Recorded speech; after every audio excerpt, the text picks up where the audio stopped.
two hip kicks.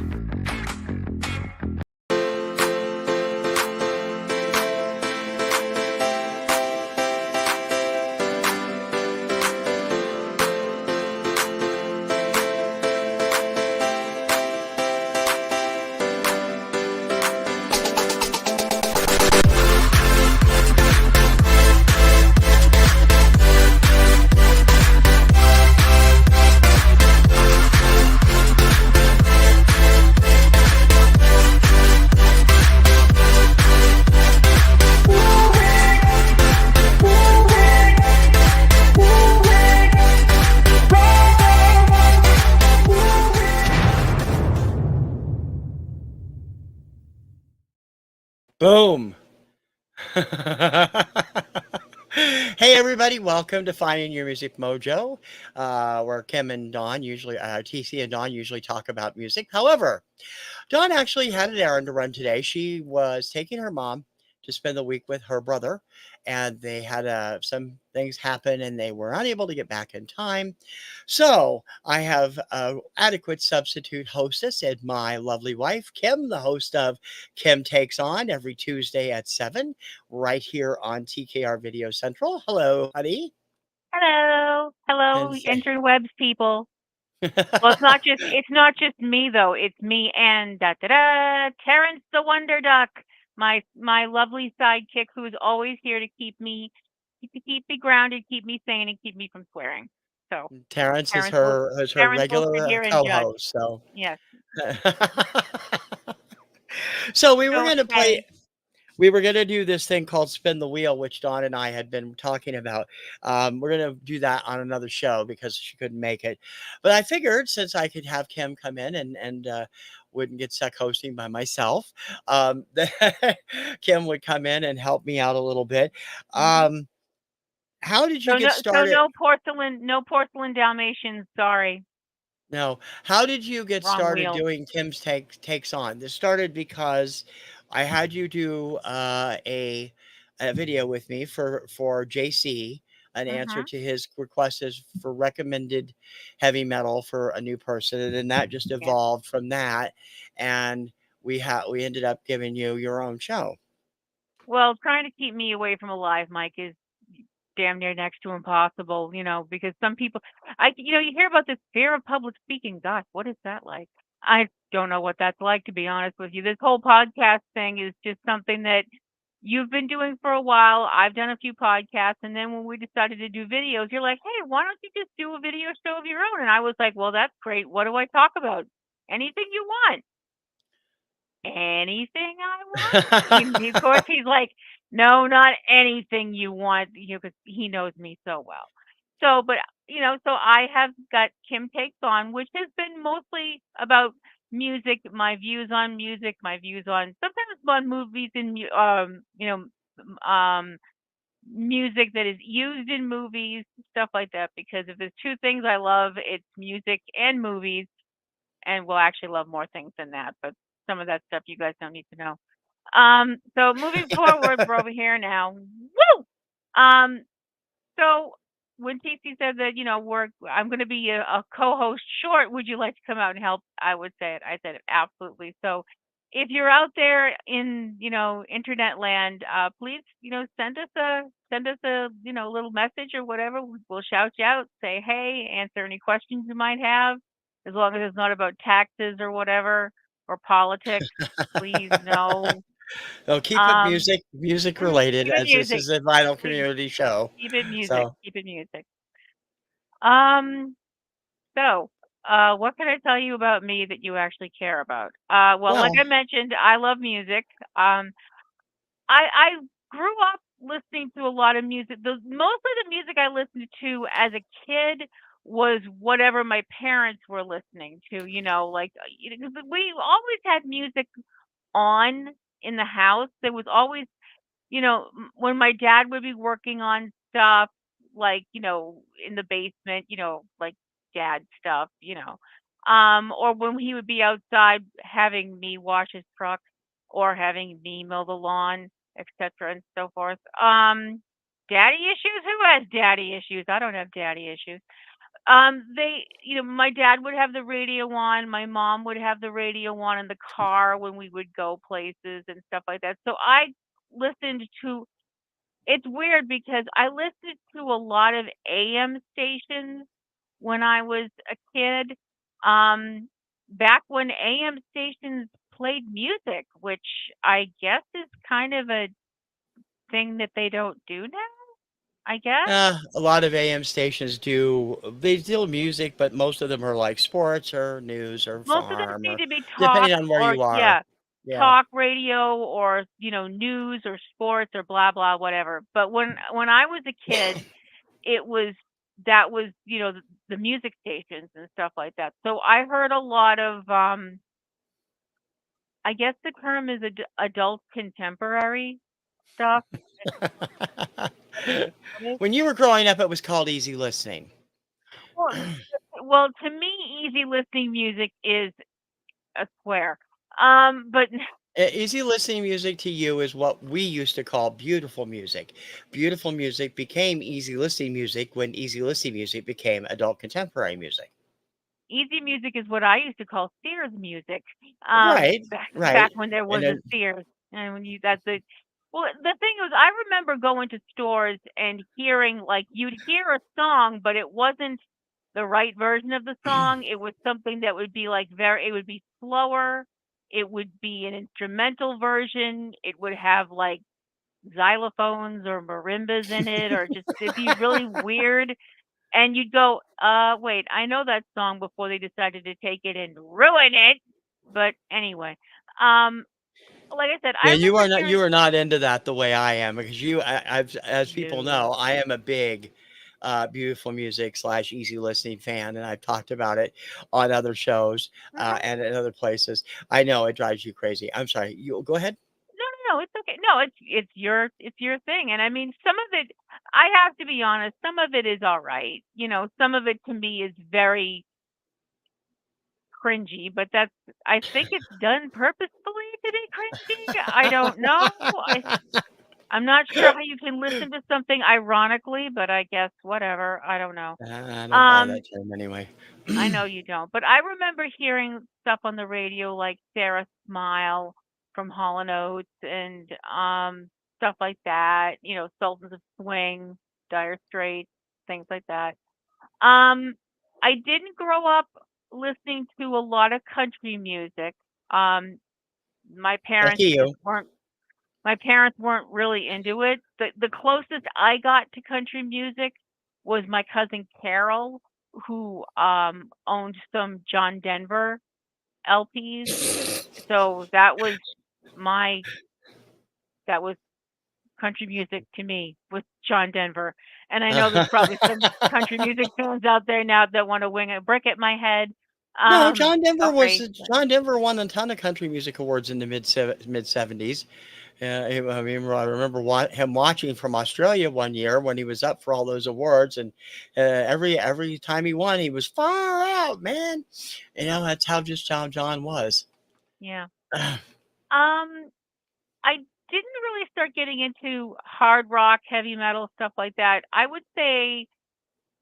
Mm, I would say probably when MTV came along was when I started leaning towards, more, I have control over the television. I can watch what I like. And, oh, here's this MTV thing. And what the hell is all this stuff?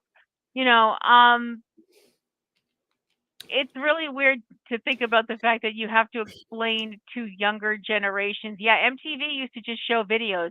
That's it. That's all they showed was MTV, videos. The M in MTV used to stand for music. Yeah, not morons. Um, Not to say that I mean there's just now it's like oh my gosh now they make a big we're going to show videos for an hour. Bitch, you used to show videos 24/7. It's like crying out loud. Yeah, But I started to get into harder music, not the really hard stuff that to me that was, I just never really got into the stuff that was the really angry stuff, that's but which is, if that's your deal, that's your deal. And then I got, as I got a little older, got into high school and stuff like that. Then I found out about glam, and there was no And her turning back. libido kicked in, and then she was gone. Yeah, that was it. Yep. Um, it was How no the hell turning did you back end after up with that me then? because I see your inner beauty, Puddin'. How'd you end up with how'd you end up with me? Oh, I see the same thing. Yeah, we're just two sickos that found each other. So, Yeah, pretty much. um, and I mean, I will be perfectly honest. I'm not even going to try and hide it. I worked at a bookstore, which was a place where they used to sell books that weren't on the computer, kids. It's amazing. Um, and it was, we sold books and we sold magazines. And one of the magazines that we sold was a magazine called Metal Edge. And oh my gosh, did that change my life. I mean that we have sold a ton of other music magazines, most of which have probably ceased printing by now. I A don't lot of them know. have, yeah, or they're Yeah, I online know. only. I know. Like, Kerrang and Rip and Circus, stuff like that. But Mhm. Metal Edge was my magazine. When that came in every month, I was always like, "Mine, give me."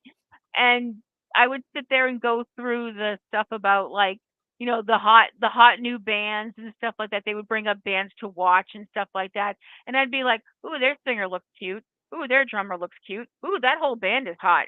And that's how Hot I would hot decide new that bands did not mean hot as in hot, you you know. take hot your way, I'll take hot my way. And that is how I would pick the bands that I would go listen to. Yes, I was a closet rock groupie because no one believes me about this, but when I was in high school, I was painfully shy. Can you believe that?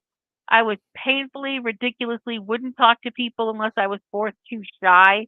I mean, besides the fact that I was actually a seething ball of angst, daddy issues, self-loathing, and hair, um, So you were I was cousin Ed. I yeah, I used to literally comb my hair down in front of my face so people I wouldn't talk to me and stuff.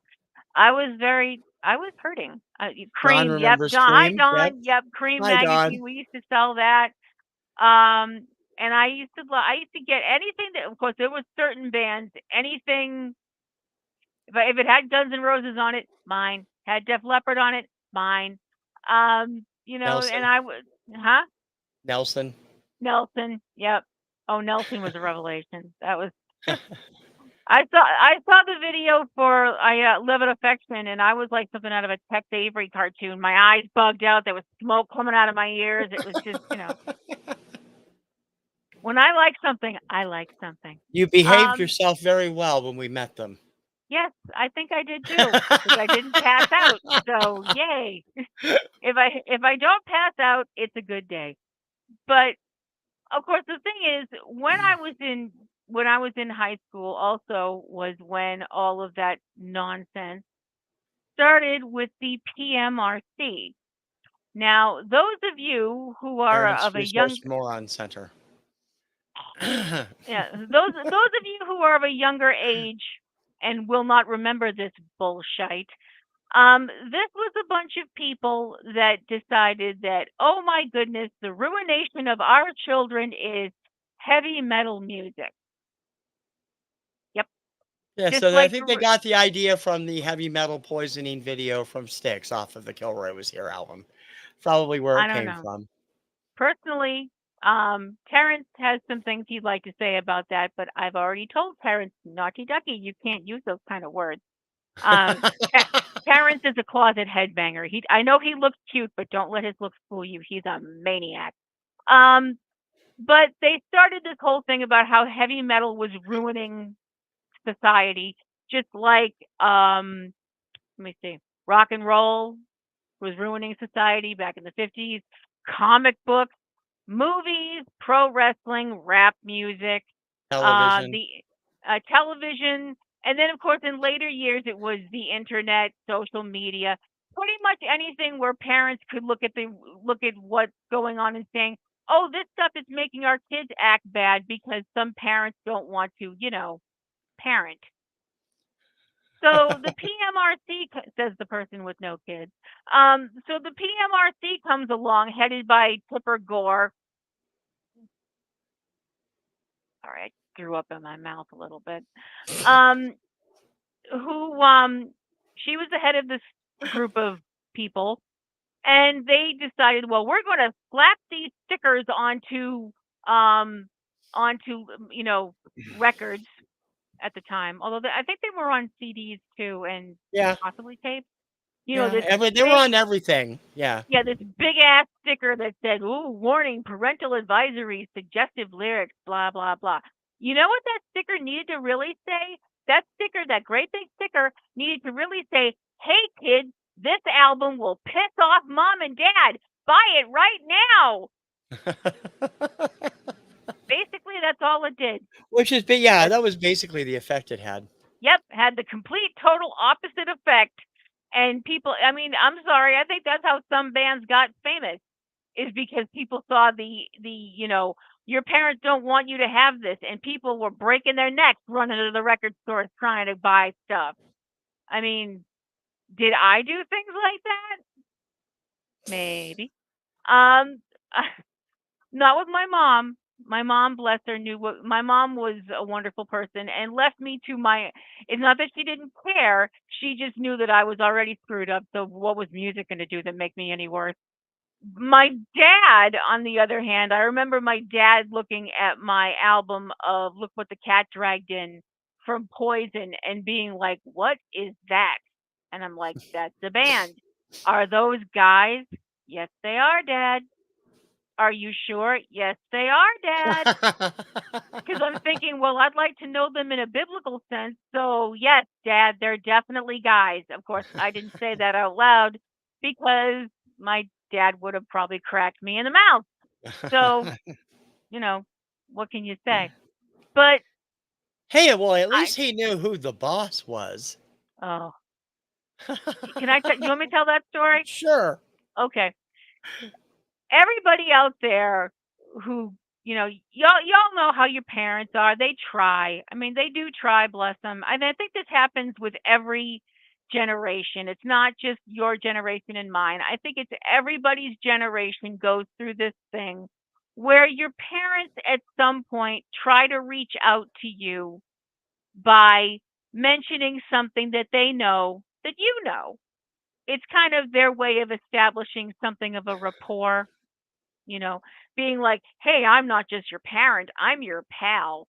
And when in the name of everything decent has that ever worked? Um, what TC's talking about is one time we were all having dinner and I was complaining because I was a teenager, or yeah, I was still a teenager. I was complaining that a local sports arena, they were going to have the Jacksons there for their world tour. They were allowing the Jacksons to play, but they weren't allowing Bruce Springsteen. And my dad goes, "Yeah, it's a shame they're not going to let the boss play there." And I just kind of was like, "What?" And he's like, "The boss. That's what you kids call Bruce Springsteen, right?" And I'm like, "Yeah, Dad. That's that's what we call him, Dad. Yep. Way to go." Inside, I'm like, I want to stab myself with my fork. I just, it's, but seriously, I mean, at least some parents do try. And I think it's a great thing when you see, I mean, we've been to concerts where we've seen people show up with their kids, and Yeah. that's always fun, as long as they know that there might be some salty language. Well, one of the 'Cause, coolest ones we saw was a father and his daughter at the Striper show. yeah, that was That was great. very cool. I mean, I feel bad because they probably got stuck because they came from Woburn and they expected to get out on time and it was a little bit late and Yeah, yeah, they probably had to take a taxi all the way out to Woburn, which would have been a pain. probably. Um, that was we were at a Striper concert because of me. I'd also like to bring that up. And I know some people are probably rolling their eyes right now, but I got into Striper when I was in I it was I think they're Yellow and Black. No, it was To Hell with the Devil. I think I got into it with that.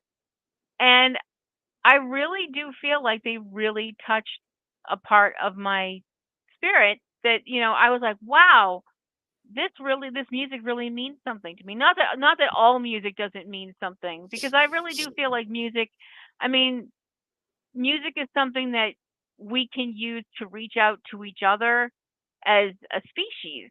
I Hmm. mean, we don't all have to like the same music, but if you wind up hearing something that you've never heard before and you're like to talking to somebody else and being like, "Oh wow, I've never heard that song before. What's that song?" And they tell you, "Oh, well, it's this band that I really like." And you're like, "Oh wow, I really like that." And they're like, "Do you want me to send you a file of it, email it to you?" And you're like, "Cool." And then you listen to it and you wind up becoming a fan or something like that. I mean, one of the most beautiful tear-jerking movies we ever saw is about music at its heart, and it's a movie called The Music Never Stopped. And this is a beautiful, gorgeous, funny, sad, amazing film that is based on a true story. If you ever get a chance to check it out, please do. Bring tissues. You will cry. It Or is a another, great movie. Yeah. just another movie about, and obviously music is really important, not only just because it's music and it's pretty or whatever, but you have music that is important to other people's cultures. Like, look at a movie like Coco, Yeah. which is another movie where music is so important, and it's so important in the culture of Mexico. And that's another movie that, I'm sorry, if the end of Coco does not make you cry or at least tear up, I don't want to know you, because you are a sociopath. If the end of that movie doesn't at least make you well up a little bit, there is something wrong with you. It's so beautiful, but it's so sad. Mm. Um, what's your take on musicals, hun? Me? Yeah. I like musicals usually, but we did before Kim joined my channel here, we for 15 years hosted a podcast called Mhm. Subject Cinema. It was you can catch most of them on our P&R Network's YouTube Yep. channel. We've actually done we had a show we did every year called Masochistic March, and we did bad musicals one year. Yeah, we did. But for the Oof. most part, I don't have a problem with musicals. They're fun, they're goofy, Yeah, you I know. don't have a problem with musicals either. Well, the thing is, the my thing about musicals is that sometimes you have a musical where the fact that all of a sudden people start bursting out singing and dancing, Like it Grease. makes sense. Then you have stuff where you're going, "What?" It's just so weird that all of a sudden, people that were just talking a minute ago, and now they're all da da da da da da da. It's like, I what?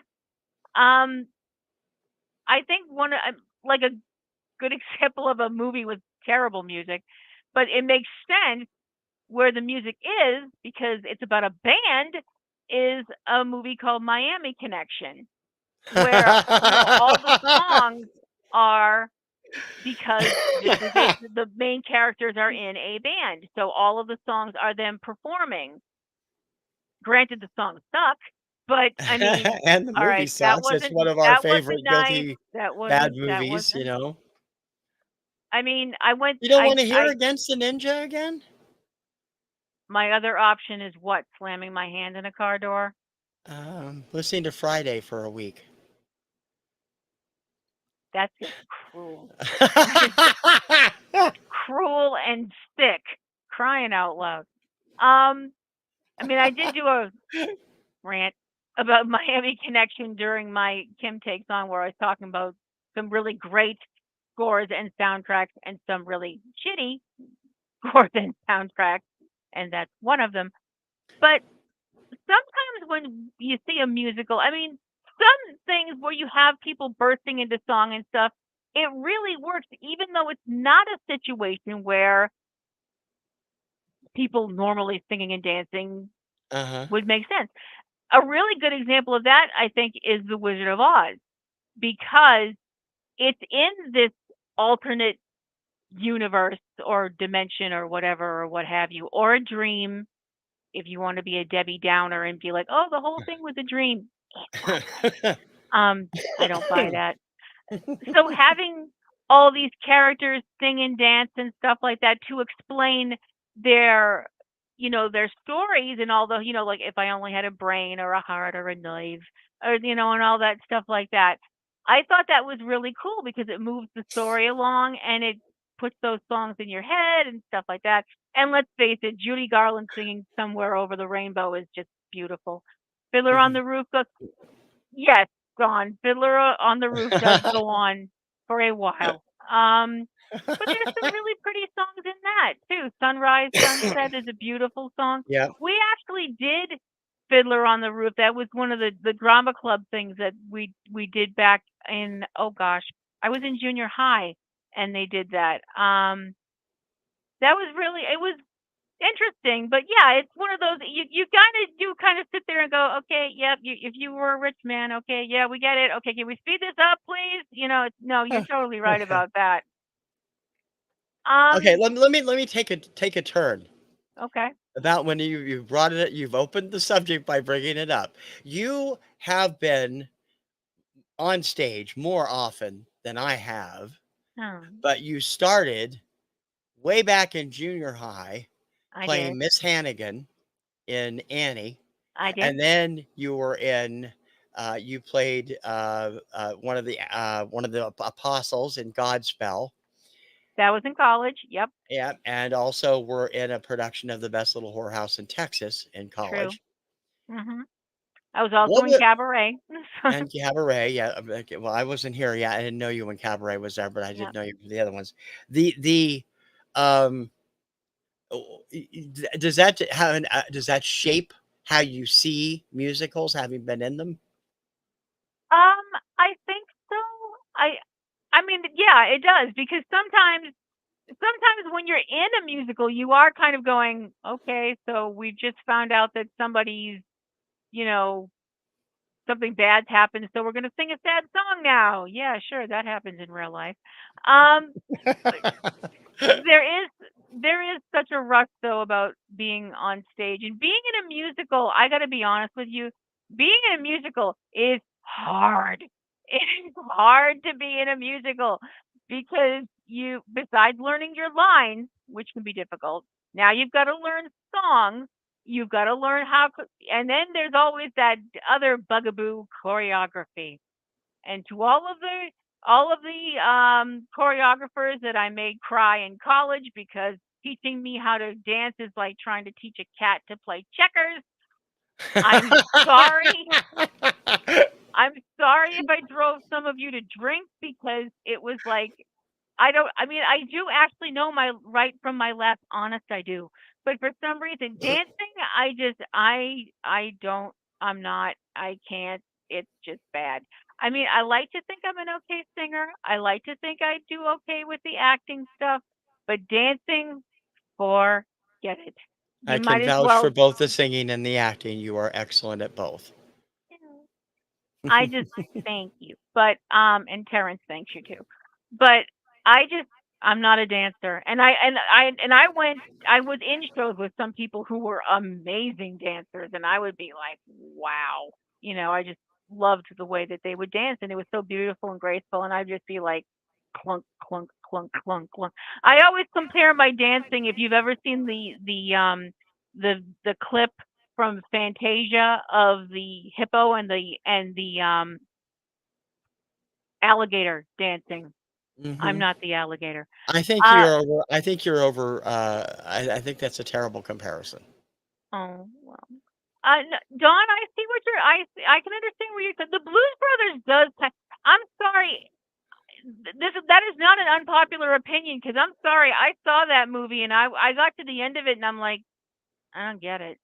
I was I don't know. I mean I know some people probably are furious with me now, but other than other than the whole thing where they're singing Rawhide in the bar with where they have all the chicken wire and stuff because people are flinging bottles at them and things like that. The part where they're singing Rawhide to get them to stop throwing stuff. I like that part of the Blues Brothers. That's about it. Although, no, I tell a lie. I like the part with Aretha Franklin. because it's Aretha Franklin. Come on. But I'm sorry. I don't know. I don't know what it was about that movie that I didn't get, but I just remember sitting there and being like, I don't get it. I don't get why I'm supposed to like this. But that's just my take. And apparently Yeah. yours too, Don. That's okay. That's perfectly fine. No judgment here. Well, Randy I'm not says, before judging you say anybody. anything negative about Blues Brothers, you better think. Well, Randall, I did say I did like the part with Aretha Franklin singing that, so you can't be too mad at me. You can't be too mad at me. And Carrie Fisher or no Carrie Fisher, I just yep, she does say Hanson thank she's Hanson, my everybody knows my fascination with Hanson. They actually did a parody of the Blues Brothers, more like a tribute. And the video for Thinking About Something, it's taken yeah right out of the original movie. And it includes them dancing with half of their fans in Tulsa and everything. And it's a yeah. great little video. If you've never seen it, look it up. It's from 2010. Is there a part in a musical that you have always wanted to play that haven't yet dropped into your lap, or that you feel like you've aged out of? Aged out of? What are you Huh? talking about? Are you implying I'm Well, old? no, no. You know what I mean. We've had that discussion. Terrence is on the phone to the crisis hotline now. Oh, for Pete's Um, sake. Okay. no, no, Do no, no, you no, no, think you are not Hyacinth Bouquet? You are not going to play in The Boyfriend at age no. 50, blah, blah, blah. I know, So, I know. okay. Is there any part that there's a few. Not so much aged out of stuff because I know I am no spring chicken and there is no way I'm gonna get cast as Tracy Turnblad or Hairspray or whatever. Edna, I wouldn't have a problem playing Edna Turnblad. Although I don't know if they've actually ever cast They a don't woman cast in that women. It's part. always They cast only as a usually man. cast Yeah. men. To be perfectly honest, the one part that I would absolutely there's a couple actually that I would love to get my hands on. Madame Morrible from Wicked. I would love to play that. Um and that's not an enormous part, but it's one of those parts that you can really make your own. Hmm. Um and I would absolutely love to play Ursula in the stage version of The Little Mermaid because that would be a frickin' blast. I love the song Poor Unfortunate Souls, and I would have such a ball playing that kind of a part. Um, I don't have a problem with going out there and making an ass of myself. Anybody who's seen me in a show has seen that. I and I just feel like if you're going to go out there and you're playing a flamboyant character, go be flamboyant. I mean, sometimes that's kind of backfired, but not terribly bad. I mean, the one time that I remember it happening was um my I was in Godspell, and before I left to go do the show, my mother's like, "Why don't you put something on your face?" And I'm like, "It'll be fine when I get to the show, Mom." I'm at the show, and she's seen the show for the first time, and I've got hearts and stuff drawn all over my face. After the show, she's like, "Really?" I said, "Put something on your face," and that's what you come up with. I'm like, "You said put something on my face. I put something on my face." And We she's should like, uh, we should also have you explain something about this particular show. You did Godspell when you were in college, "Yes." and the For director the of 24 the apostles. show Yeah. was so not wanting people not to be in the show that you ended up having double the apostles that are Yep. really there. Well, to back up a little bit, this was one of the first shows I did in college, and we were going to do we got we did auditions and this that and the other thing. When we did the auditions, we were going to do a play called How to Eat Like a Child. Then we went on holiday break. We come back from holiday break. Okay, we're not doing How to Eat Like a Child. We're doing Godspell now. I was like, what? Uh, what? And we were also like, a few of us were like, oh, everybody does Godspell. And now I know why, because Godspell is amazing and was a really incredible, joyous experience that I would never give up in a kabillion years. Um, So the thing is, we had everybody from How to Eat Like a Child, and now we've got everybody. Okay, we're going to take all these people and put them in Godspell. So for anybody out there who has been living in a cave since the 1960s and doesn't know, Godspell is a musical adaptation of the Gospel of St. Matthew. Um, so you have Jesus Christ, who was played by a guy named Charles, who was very nice in a Superman shirt and tie dye pants. I'm trying to remember. I'm not sure if we did the Superman shirt. We did do the tie dye pants though. I don't think he did the So Superman shirt, at least not on the video I saw. no, I don't. I don't think he did. I'm not sure now. It's been so But the long. tie-dye pants Uh, were cool. yeah, they were. They were nice. They were very nice tie dye pants. Um, so you have Jesus Christ and the 12 apostles, which in this was played by men and women because auditions, and that's who showed up. Um, and the problem was you had some people that were in this show because they were taking the theater class, and that was literally part of the class that you be in this show. So she can't cut people because that's not fair, and she can't cut Yeah. people who aren't in the class because that's not really nice either. And Shay was a wonderful director and a very nice lady. So we wind up with 24 apostles, Yeah. whatever, you know. And Tell the bead we had it, story. huh? Tell the Oh, the bead bead, story. oh, the bead story. Oh my gosh. Okay. The bead story is this. I also have to explain when I'm on stage, I don't wear my glasses. Um, I make sure when I'm doing rehearsals and things, I don't wear my glasses. So I'm used to walking around without my glasses on. I've never stepped into anything. I've never tripped over furniture or anything like that. So Never that's fallen fine. off the stage. Never fallen off the stage. Come very close on a one slanted stage, but it was okay. So there's a part in the show where I'm supposed to grab this person and almost do like a judo flip. Now, I'm not really doing anything. I'm just giving them a little shove and they're flipping themselves over. So we get to that part of the show. I do the shove. They flip. Now, all I hear is roll, roll, roll, roll, roll. There's something rolling across the floor. Now, when I hear this noise, I'm thinking, oh my gosh, I just broke Bruce's shoulder. That's all I could think was that I grabbed him too hard and flipped him too hard because yay, adrenaline. And now I've hurt this kid. No. What happened was the outfit this kid was wearing, it had, I think they call it an epaulette and Uh-huh. or something like that. It was like Right. like um On the shoulder. on the shoulder. It was a little um glob. I don't know how else to word it of these little black beads. I mean, it almost Uh-huh. looked like he had a little. It was almost like he had a clump of raspberries on his shoulder or blackberries or something like that. So he hits the stage and the beads break and they roll everywhere. Now, the thing is, this just shows you that the universe does have a sense of humor. Is the fact that, okay, in the next scene, we're supposed to threaten to stone this woman to death. So everybody's grabbing up the beads as fast as they can and they're holding them in their hands and they're all, rah, rah, rah, angry crowd noises, angry crowd noises, because we're going to stone this girl. And that's how we got them off stage. With everybody's grabbing them to use them for the scene where this girl gets stoned.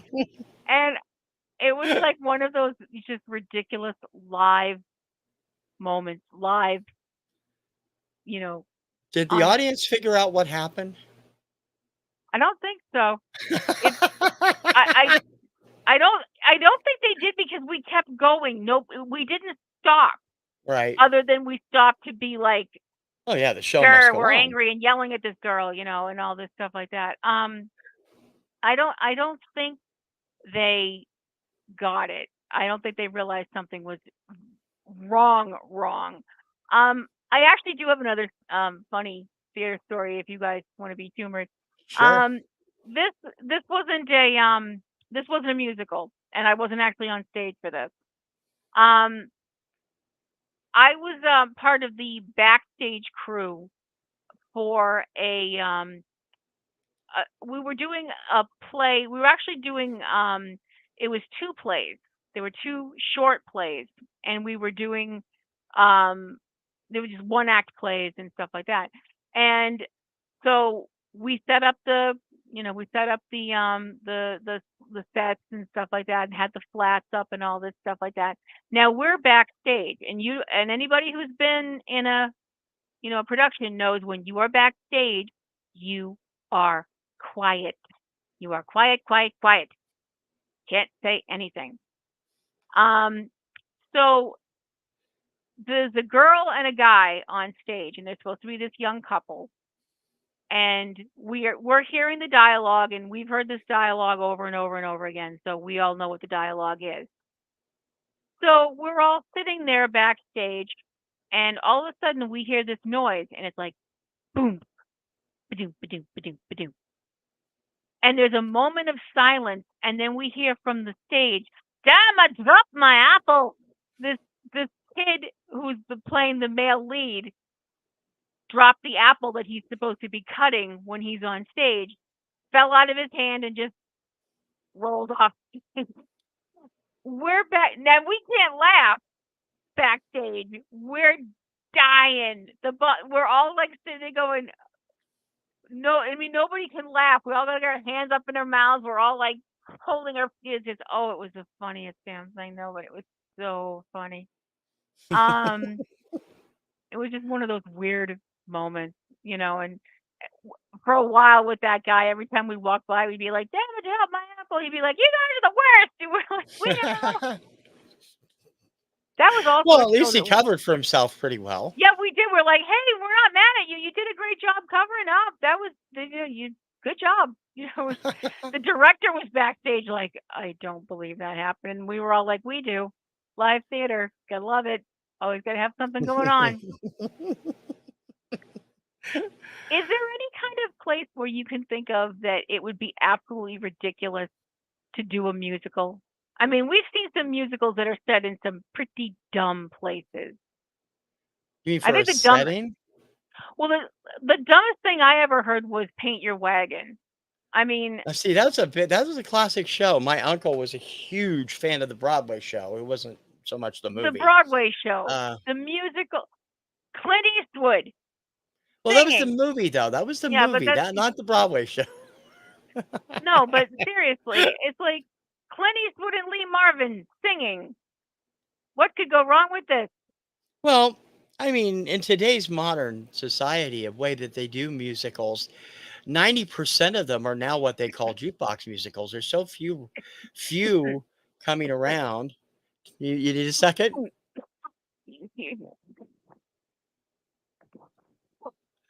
Okay. Hang on just a second. Uh, I'll see when she's ready. Today's modern musical is done mostly with the jukebox stuff, where they just basically take the whole collection and make it. Very sorry Nope, about that. no problem. Let me get you back on camera here.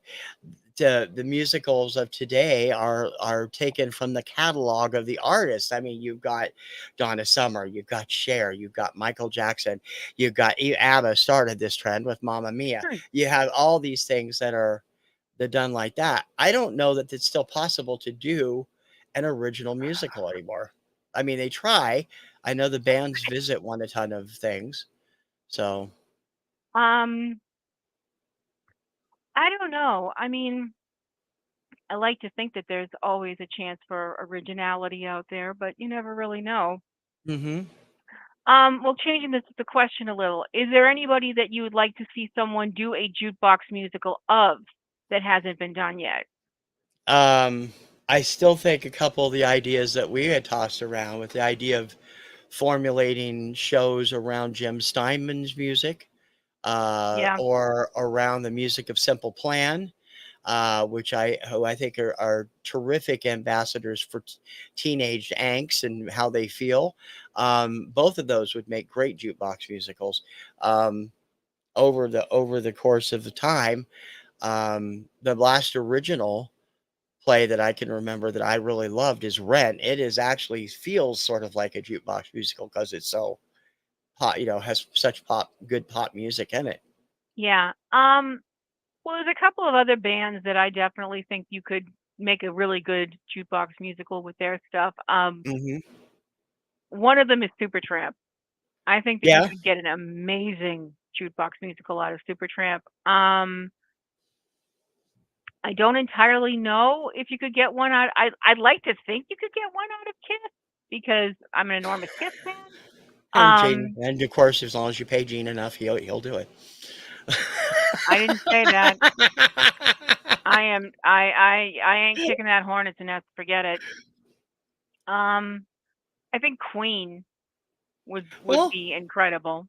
Queens had one. It's just never made it to the American shores. We Will Rock You ran over there for a number of years in London's West End, and Yeah, I don't know why it never really clicked here and never made it to Broadway or anything. It's a terrific show. I have the soundtrack. It's a terrific show. I think that there's another band. This one might kind of people might be a little bit like who? I mean, I don't know the record. The record community. You're a smart bunch. I definitely think that Bowling for Soup could do a really good jukebox musical. I do. Because a lot of their songs really have that kind of they sound like they're happy and then you read the lyrics and you're like, "Wait a minute. This Just song is set really up the deep or this premise of about a young set up the premise using 1985 as the center yeah. storyline. Yeah, Yeah, absolutely.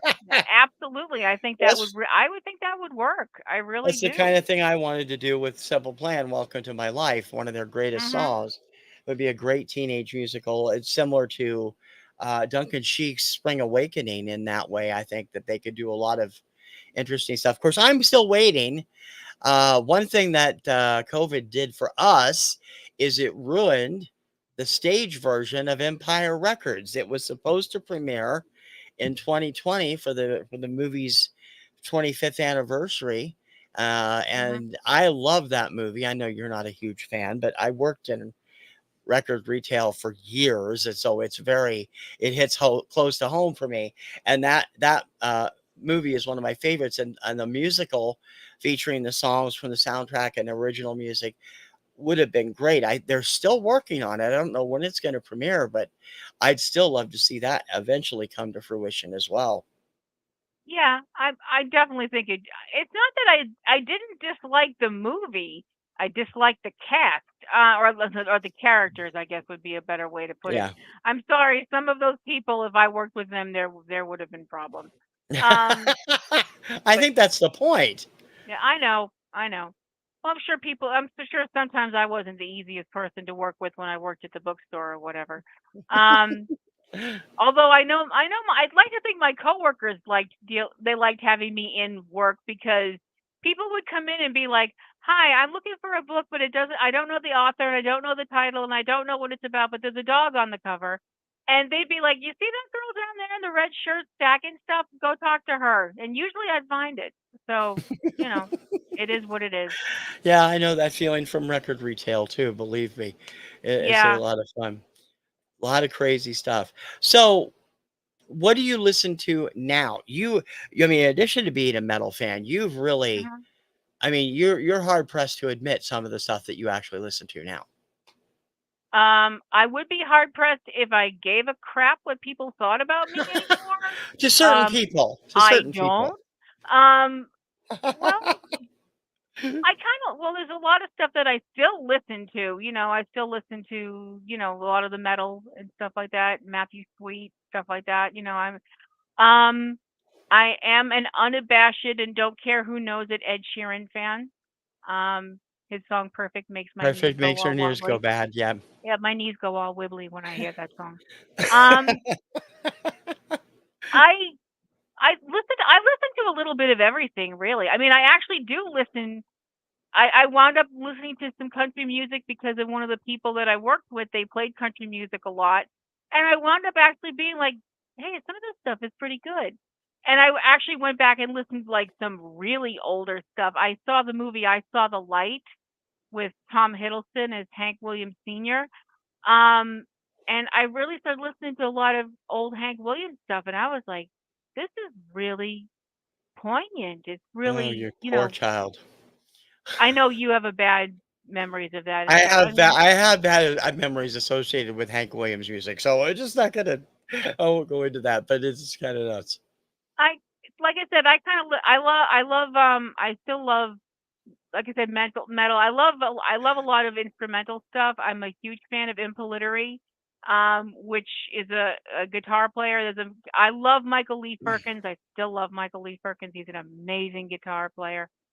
Um, I I think I'll try anything once when it comes to music. I mean, I'll as if it's something that there have been a few things that I've been like, nope, that are really popular and stuff like that. And I'm like, okay, whatever.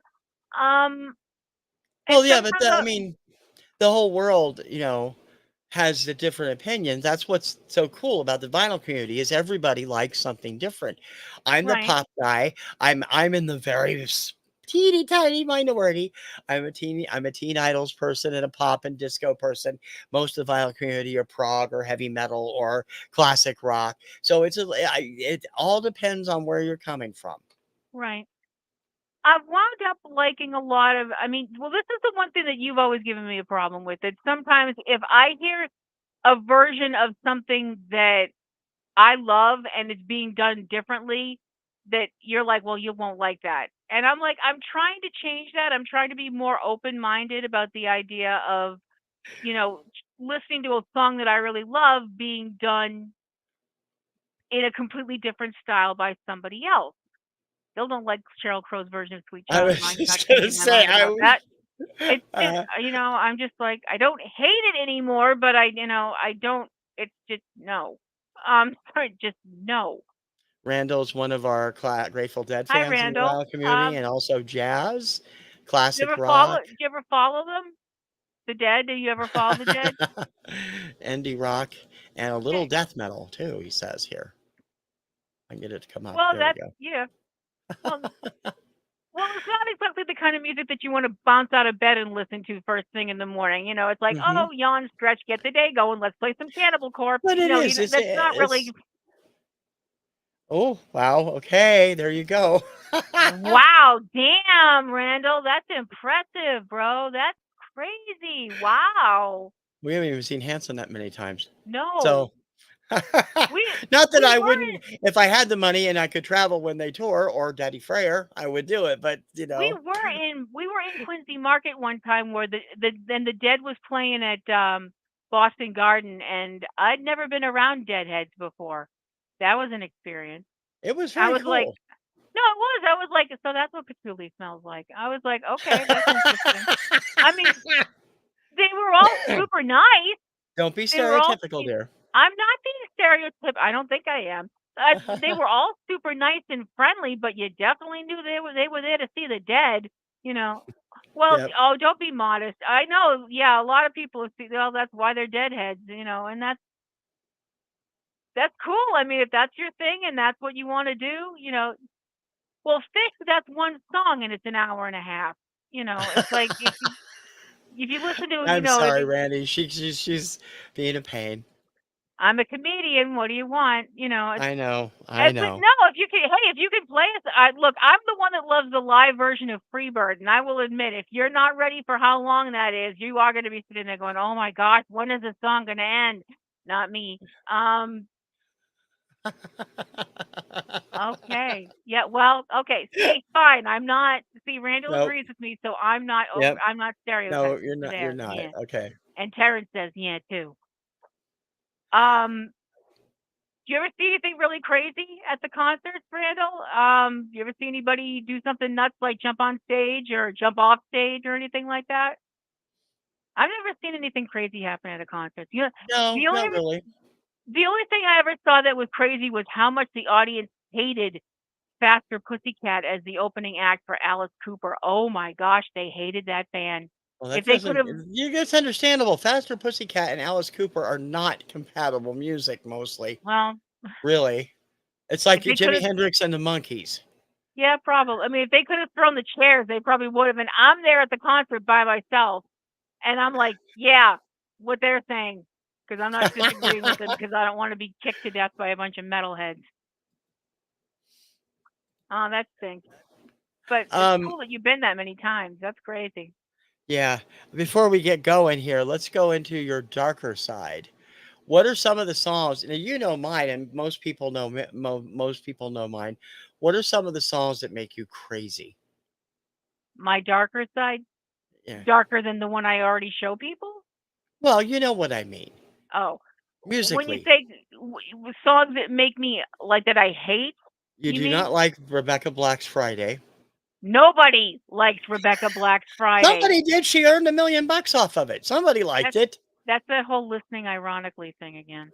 Um, what songs do I really not like?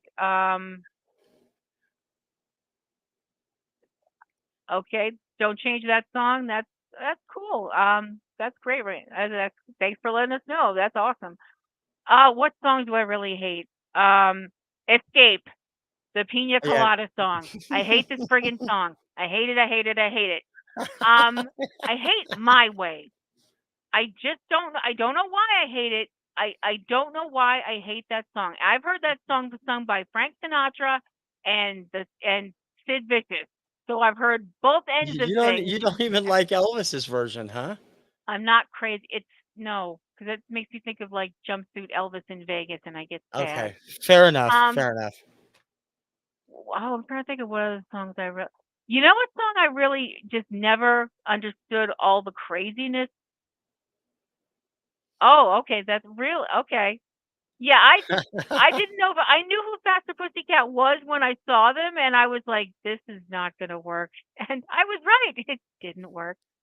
Um, oh gosh, what other songs do I really can't stand? Um, Man, that's hard because anything that I don't like, I just try and just throw it out of my brain and try not to think about it. Um, Boy, I think Escape is the one you complain about the most. oh, I really And hate it's that because you song. find the people completely unlikable, The both of them characters in in the that song. song suck. F the both of them. They're just rotten Yeah, people. I think you'll agree Um, with this too. Randall, I She complete. screams it. She Yep, screams it. she's screaming by the end of it. And if you've heard Dolly's version, there's no comparison. There's, No. I mean, Whitney Houston had an amazing voice. She had a beautiful voice, and it's such a shame that we lost her so young. But it just seems like so many songs by the end of it, she was yelling. And Yeah. I don't understand that because her voice was so amazing. I mean, that's the way they wanted her to sing it. But, oh, well, actually, okay, songs that I hate, anything, and I mean absolutely freaking anything by New Kids on the Block. Anything. Um, She's just kidding. no, I'm not. Um, I I had to when I worked at the bookstore that I mentioned. That was during the New Kids craze. So we sold Tiger Beat and Bop and all these other magazines that had these guys plastered all over them, and I would have to deal with these prepubescent twits coming in. Oh Don, oh Donnie, oh my gosh! I just want to go in the back and drive my head into the wall. Well, like you weren't doing the same thing about Axl Rose a couple years later. That's different. Okay. And Hon, thank you for filling in for Dawn well, today. I thank you for really having appreciate me. it. Thank you everybody for stopping by. We Thank really you. And appreciate it. Karen says thank you too. Um, I have shows on TKR Video Central every day. Usually, definitely every day at 11 with Obscuria. Also at 4 and at 7. Some of the shows are now showing up on TKR Mixcloud. Kim is on my Tuesday at 7 p.m. time slot with Kim Takes On. And don't Hmm. forget Dawn. She is here Tuesday and Thursday with Chick Chat with her, with Mary, Dawn and Mary. And on Wednesday, they appear on Cajun Roots Resellers auction and do a Whatnot auction on Tuesday nights on at 7 p.m. And we hope that you will join them for that. Dawn will be back next time. She's hosting next time. I believe the topic will be Eurovision on the next show because it's one day before Eurovision kicks off. And I'm a big Eurovision fan and she's not, but we'll see. And then we'll do the spin the wheel later down the road. And we also have a special guest coming up in May. So that'll be fun too. Honey, thank you again. We really No appreciate it. problem. I'm real glad I could help out. And thank you all for watching. We really appreciate it. And we will Bye. see you in 2 weeks right here on Finding Your Music Mojo. Don't don't stay gone. All righty? Bye now.